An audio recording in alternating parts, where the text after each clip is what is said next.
kasalanan ba nila na yung judge ang mag-issue ng search warrant? Now, if there is a jurisprudence from the Supreme Court, bakit nag-issue ang judge? Ang sinasabi ko, I am not defending here the drug pushers, the drug lords. And because of that, the drug problem in Ormoc City, bumaba talaga.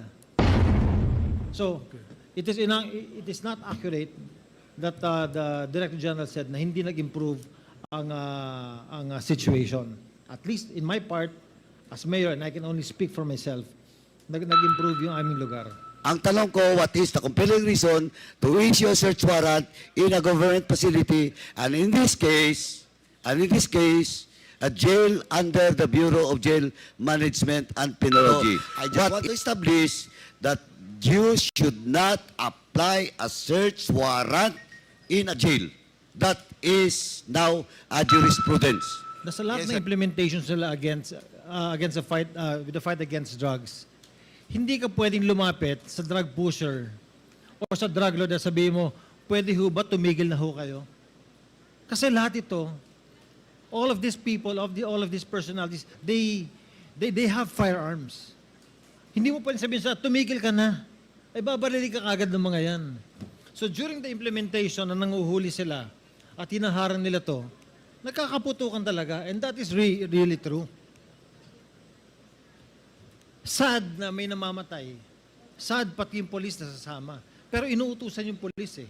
Trabaho nila, Mr. Chair, pag sinabi ng higher up sila, gawin nyo ito. They will do what they're told. And that's the reason na marami namatay. Both from the civilian, both from the police, pati na rin yung mga drug personalities. Now, Mr. Chair, in our conversations, there are two more items that I'd like to bring up, Mr. Chair. First, when Mr. Kerwin Espinosa said na lahat ng sinabi niya sa Senate hindi totoo, that is an institution that we also have to protect. What if he will go into another investigation and he will say that everything he said here is not real, is not true? So, ano yung pinangahawakan natin lahat in both institutions of the Senate and the House? And second, it was Colonel Marcos who was head of the CIDG in Leyte at that time during the killing of the father of Kerwin Espinosa. And ang haba nung sinabi ni Kerwin, but we haven't heard yung side, Mr. Chair, ni Colonel Marcos kung ano yung masasabi ni Colonel Marcos regarding sa mga nangyari sa event ng pagkamatay ng father ni Kerwin Espinosa. So, Mr. Chair, will it be possible to hear aside from Colonel Marcos against sa sinabi ni Kerwin so that we can hear both sides? Yes, kanina earlier when Congressman Rog Gutierrez and other members were asking questions to Colonel Marcos, sinasagot naman ni Colonel Marcos yung patungkol doon sa kwento sa totoong nangyari doon sa loob ng kulungan sa Leyte. Bye-bye. And somehow he has already given some information to the committee as to kung ano naman yung side o yung version ng story on the side of Colonel Marcos. Yes, Earlier, may mga comments na dinagdag si Colonel Marcos, but we reminded him na hindi pa pwedeng sumobra yung kanyang sagot dun sa tanong na tinatanong ni Congressman Gutierrez, and we promised him that we will give him time later on before we shift to another topic para magkaroon din ng pagkakataon siya sa committee ito na magkwento o mas masagot yung mabigyan ng isang side o isang anggulo yung sinasabi naman ni Kerwin Espinosa. And we will give him that later, Your Honor. But Mr. Chair, yes. with regard also, if we can take up protecting our institution and the Senate. I absolutely agree yes. with you, Congressman Gomez. In fact, paalala lang sa ating mga resource persons na naimbita, for the information na rin ng ating publiko, Eh hindi naman po 101% pinaniniwalaan natin ng kumiting ito ang kanilang mga testimonya. The only reason why we are asking them to execute an affidavit nang sa ganon ay hindi po tayo balikan in the future para sabihin nila na sila ay pinressure, tinakot, pinilit o hindi kaya isinubuan ng statement. And that is the reason why we require them to execute an affidavit. So ito ang gusto nating sabihin because we really want to protect the institution, both the Senate at itong lower house. Dahil po tayo dito sa Quadcom, ang ating layunin, wala naman iba kundi ipalabas ang katotohanan. Kung meron man pong lumalabas na mga personalidad o pangalang na babanggit, base sa mga testimonya o hindi kaya sa dokumentong isinasubmit sa atin, yan po ay tinitimbang natin. Nang sa ganoon, pag tayo'y gumawa ng committee report, lahat po ng side ng kwento ay kasama ho sa ating committee report. Yes, Mr. Chair. And lastly, with regards to the statement of PDEA, I think it is inaccurate for him to say that the drug fight or the drug problem did not improve during the drug war. I can say that in my city, when I was mayor, nag-improve yung nag-improve yung situation namin during the drug war because yung police namin nagtrabaho talaga sila. As a matter of fact, during the course na marami silang hinuli, in less than 2 months, Mr. Chair, there are over 900 people who surrendered in front of my city hall when I was mayor. Why? Because natatakot ho sila na mamatay and they surrendered. And because of that, the drug problem in Ormoc City, bumaba talaga. So, it is not accurate that the Director General said na hindi nag-improve ang situation. At least in my part, as mayor, and I can only speak for myself, nag-improve yung aming lugar. Yes. May we now ask PDEA to categorically state, no, is this the opinion of the Director General only, or this is based on reports or facts that were gathered by the PDEA when you said that it did not improve? Your Honor, Mr. Chairman, the question that was asked was that with the passing away of Mayor Espinosa, did it have any effect in Albuera? That's why my answer was that as far as Albuera is concerned, we neither have any indication whether it diminished or the drug campaign or the drug trafficking situation flourished. That was my answer, Your Honor. Okay. Does that satisfy Congressman Gomez?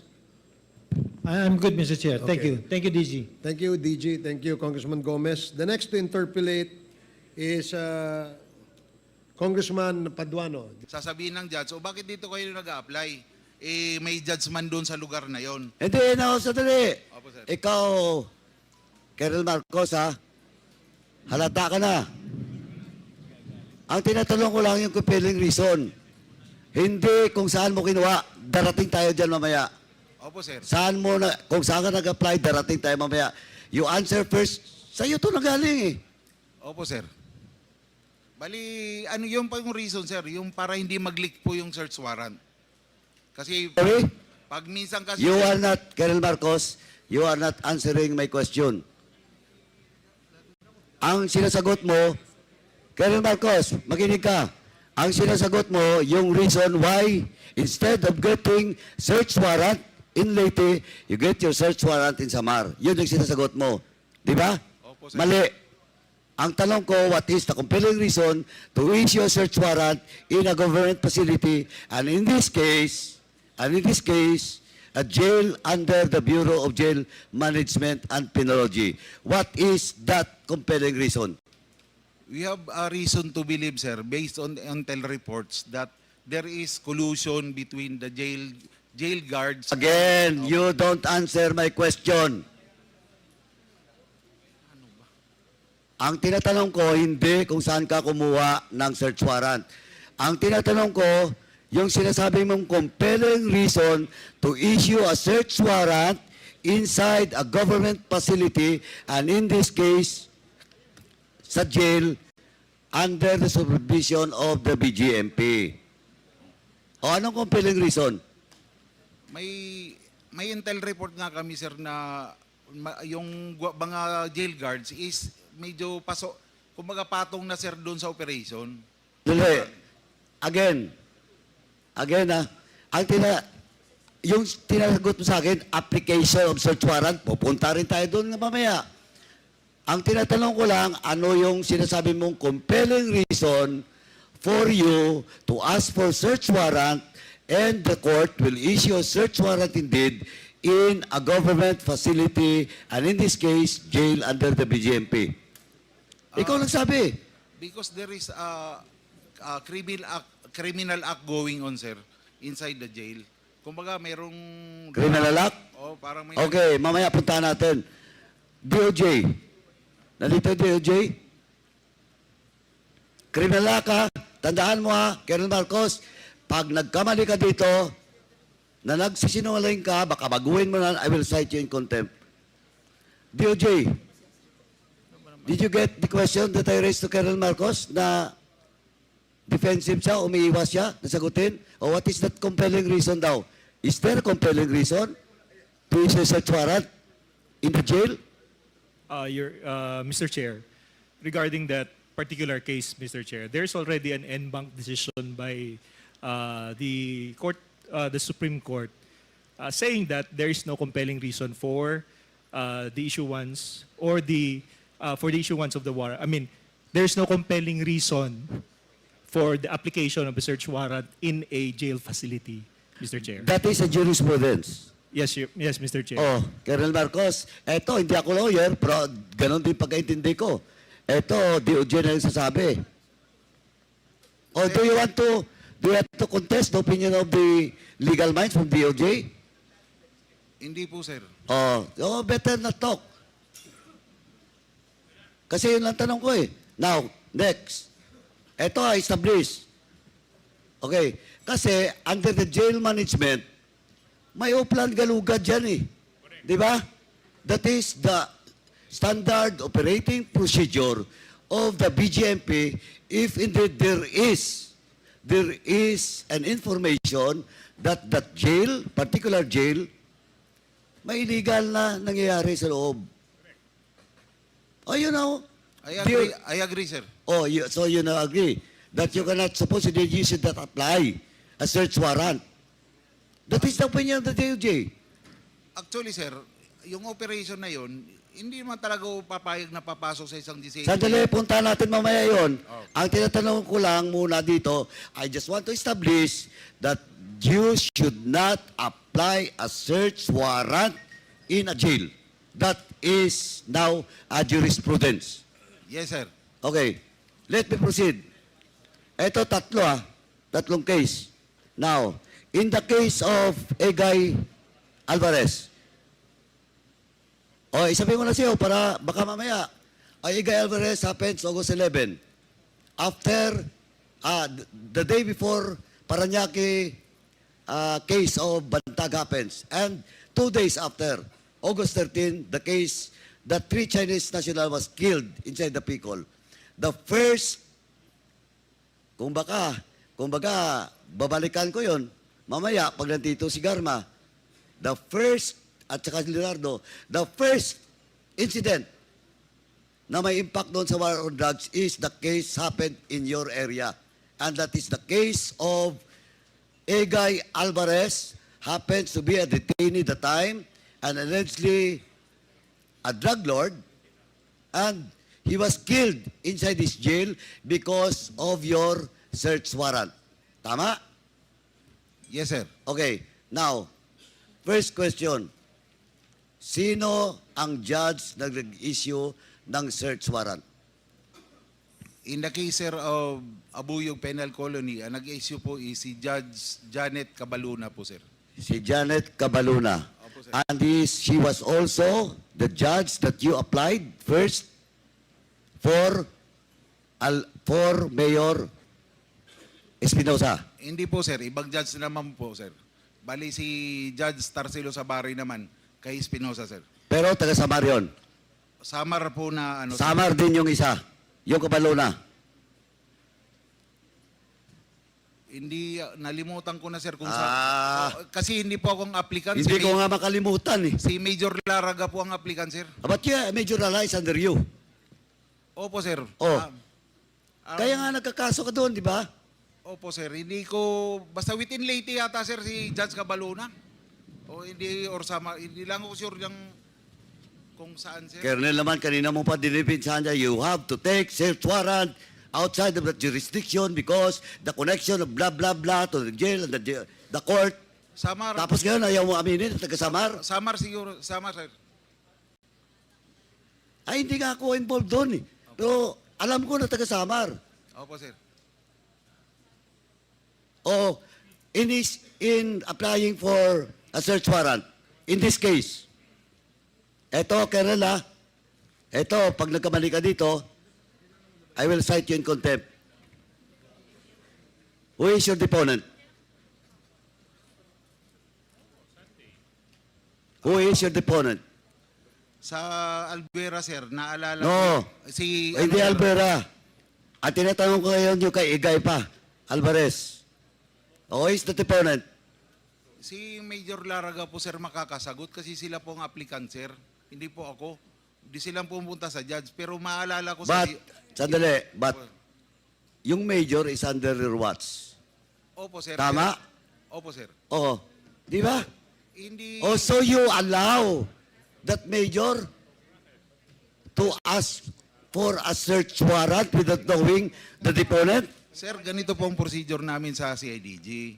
Yung mga provincial officers po namin, kanya-kanya po yan nag-a-apply ng search warrant. Ang regional chief po sir, hindi po nagtatanong kung sino po ang deponent. Sandali. Opo sir, ganun po Sandali. namin. But, Colonel Marcos, ha, ito part of the drug war. And in Region 8, you're the one supervising such campaign as CIDG chief. Opo sir. Oh, now, sinong major yon? Leo Police Major Leo Laraga sir. Siya ang provincial Ngayon, ng- he's assigned in where? Leyte Provincial Chief siya. sir. Ngayon, saan siya naka-assign? CIDG pa rin ngayon sir. Is still active? Yes sir. Mr. Chairman, can we ask General Torre to check that a certain major and He is assigned with RFU 8 now sir. RFU 8? CIDG 8 sir. 8. She is the chief. No po, sa ngayon siya ang chief investigator yata doon sir. Oh, can you call him? Colonel Torre, can you check? General Torre, can you check? Yes, sir. We'll do, sir. Please check the deponent of such search warrant. Mag-feedback ako, sir. Oh, ganito lang, Colonel Marcos. Yung deponent mo ba, police? Civilian sir. Civilian? Usually civilian sir. Hindi, tinatanong ko na in this case, hindi mo alam. Sa Abuyog sir na search warrant, di ko po talaga sir Okay, now, doon sa Baybay. Civilian sir, Paul Olindan. Sino? Paul Olindan. O Paul Olindan. Opo sir. Is Paul Olindan a jail guard? Hindi po sir. A detainee? Detainee ba siya? Dati sir, dating preso yan sir. Oh, eto, Colonel Marcos, dating preso. Oh, kailan siya nakalabas sa bilangguan? Ano siya sir, naka-parole. O nga, kailan nga nakalaya? Kailan nakalaya? Hindi ko alam ang... Matagal na, before the incident happened. Oh, matagal na po. Okay, now, how can a deponent should have a direct knowledge? Di ba? Yes sir. O, paano siya magkaroon ng direct knowledge doon sa selda, sa cell ni Mayor Espinosa kung he's not anymore a detainee? Pinipilot ko kasi. Gumagawa kasi kayo ng kalokohan eh. Sir, ang humaharap po kasi sa judge. Hindi, tinatanong ko sa iyo, kung ang deponent mo is a former PDL, under parole, eh anong direct knowledge doon sa loob ng silda ni Mayor? Ang nagdadala kasi sir Sandali. Sandali. Yes, sir. Oh, yung deponent mo, may direct knowledge ba? Wala. It will be based on the appreciation. Hindi nga, ito nga ngayon, tinatanong kita, he's not anymore a PDL, under parole, he was not there in the jail, and still you use him as a deponent because you have something plan, a different plan for Mayor Espinosa. Oh, Mr. Chair, clarification, Mr. Chair. yes. This Yes, related to regarding the this question, issue, sir. Mr. Chair, yes. Okay. I'd like to ask in layman's terms, Mr. Chair. Dahil gusto nilang gawin, dahil yung police gusto nilang gawin yung trabaho nila, na makakuha sila ng search warrant, kasalanan ba nila na yung judge ang mag-issue ng search warrant? Now, if there is a jurisprudence from the Supreme Court, bakit nag-issue ang judge? Hindi, yun na nga eh. Ang point dito is, deponent per se should have a direct knowledge. And of course, may problema ang judge. But at the same time, may problema kayong mga pulis. Alam mo bakit?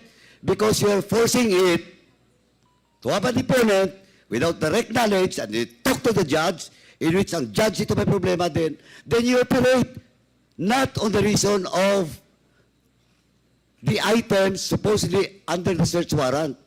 Yun ang malinaw eh. Namatay si Egay Alvarez.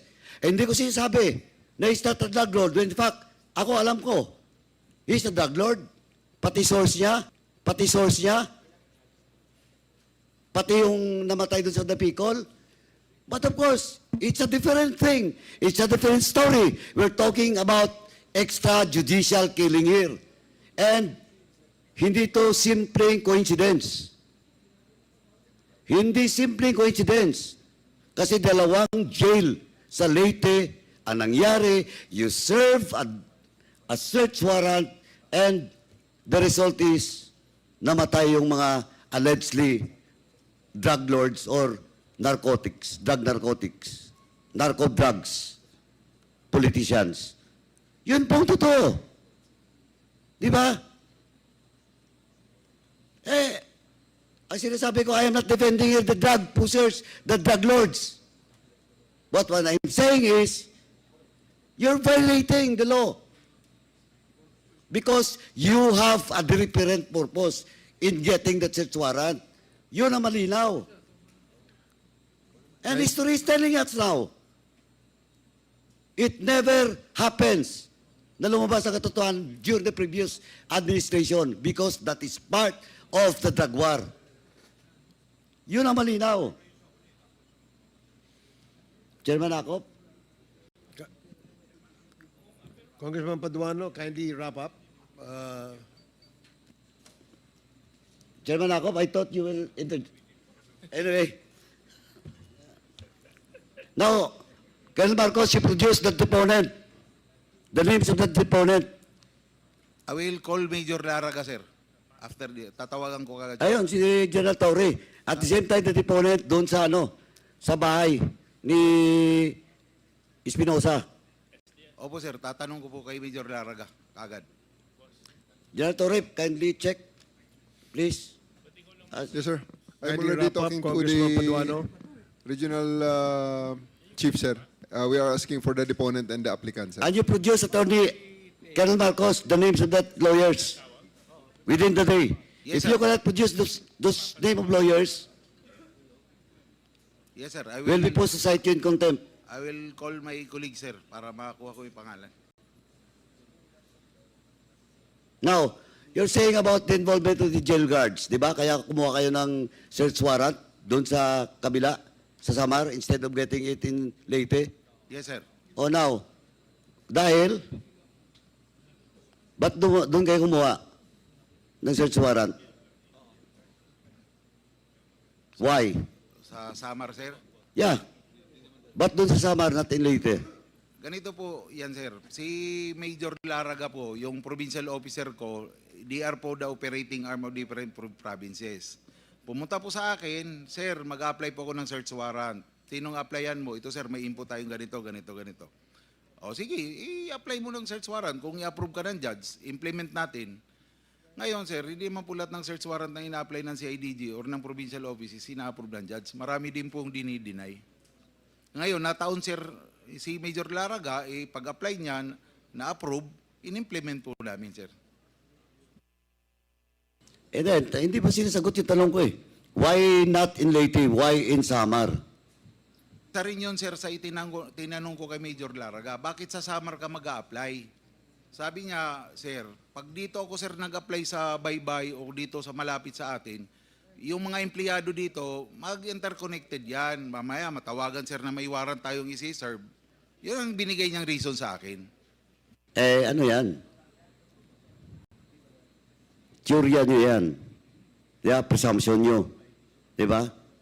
Assumption po ni Major Laraga, sir. Hindi, pati kayo. Siyempre, nag-report na nga sa iyo eh. Pinayagan mo kahit na doon sa kabila.